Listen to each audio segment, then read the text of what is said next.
creating systems of change in our life. And many of you, the blessing is waiting for you, but it's in an uncomfortable place. And as long as you stay in your comfort zone, you'll be praying for a shift that is already waiting to meet you. My God.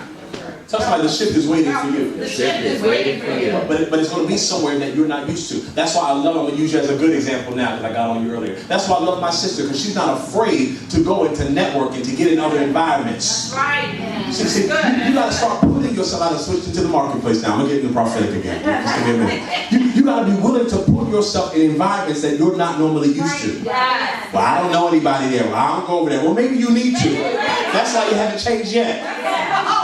Deliver us today. You got to be willing to get uncomfortable. Yes. You got to be willing to believe that the blessing I need is not going to come from somebody that always has everything in common with me. See, you got to stop picking your friends just because they like the same color. We both like blue. Now we're friends.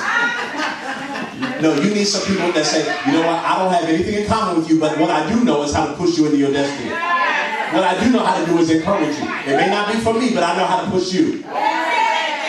You need some people in your life that make you uncomfortable, that provoke you, that say, you know what, that's not working for you anymore.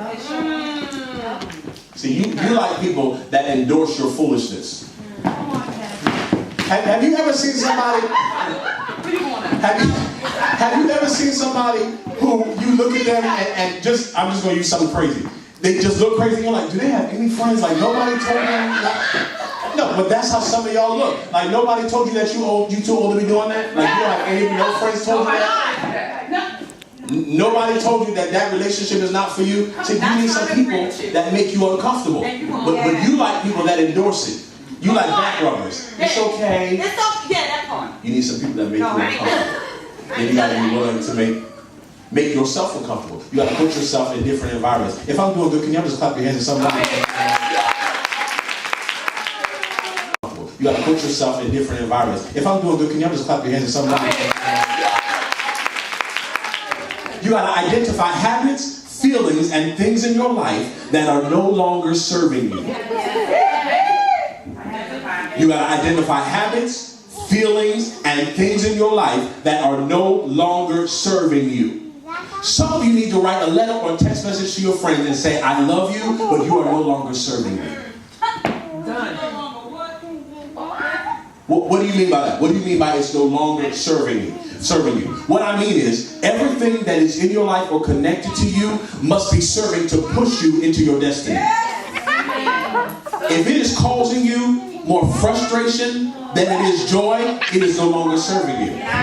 If you have to continually explain yourself and why you're doing what you're doing and they still don't get it, it's no longer serving you. Everything in your life must be serving you.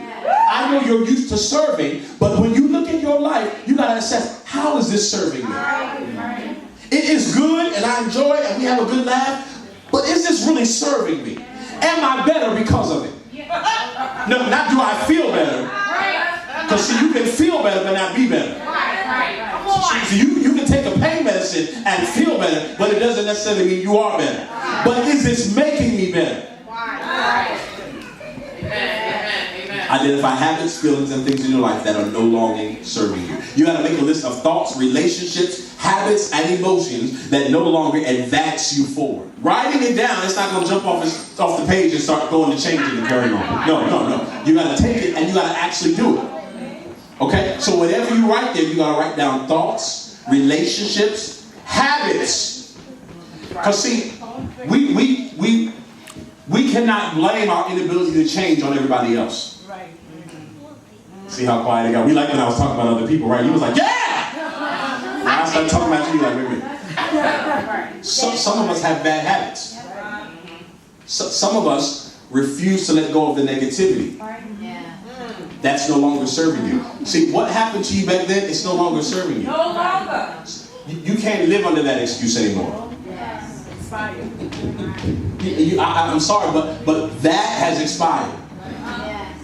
You being mediocre, you can no longer blame on the fact that you were in a bad relationship. That's over. They done moved on. They even got somebody else. So now you need something. Tell somebody you need a new story. You ever see somebody who, no matter what they do wrong, it always comes back to this story? Why is that responsible for all your bad habits? Somewhere in there, on your own condition, you formulated some bad habits. Go through your life. Go through how you spend your day. Go through the people you talk to the most. And here's the thing. I'm not saying they're bad people, but are they serving you? All right. See, you get to a point in life where you need friends that are more than just a good laugh. There comes a season, I don't know if it's I don't know what age it is, but I'm at the place right now where I don't need just good laughs. And let's go out and eat. No, I need people that are serving and propelling me forward in my vision. That I can look at it and say, you know what, I need to be like that. People that challenge me. What happened? Some things in your life haven't changed because you refuse to change. You refuse to change. And when you change, see, change is interesting because we like to pick and choose what we're going to change. I'm going to save this message. I'm going to save this message for the week after my birthday, so I don't want to lean into it too much. But there's a scripture, I believe in Ecclesiastes, that it says that a little folly dishonors wisdom. It talks about how the flies in the apothecary or dead flies cause what was a sweet perfume to bring forth a stench. See, and so what it's saying is that it only took a little something. It only took a little negativity to cancel out the entire thing. That's why you got to take responsibility, because you can't pick and choose. You can't say, I'm going to get rid of these people and still keep a nasty attitude. See, a little folly. Just a few flies will spoil that whole chain. You got to go through everything and change it. And that's the issue that we have. That's why many of us are frustrated. Because the change is in you changing how you are. Come on, help me preach, parents. Self-reflection. Could it be that you're not seeing the change because you refuse to change how you are? And let me say this. And if everybody is telling you, or you're hearing the same story about yourself, everybody ain't wrong. Look how quiet it is right there. If everybody's telling you you're always negative, or you're always standoffish, everybody is not wrong.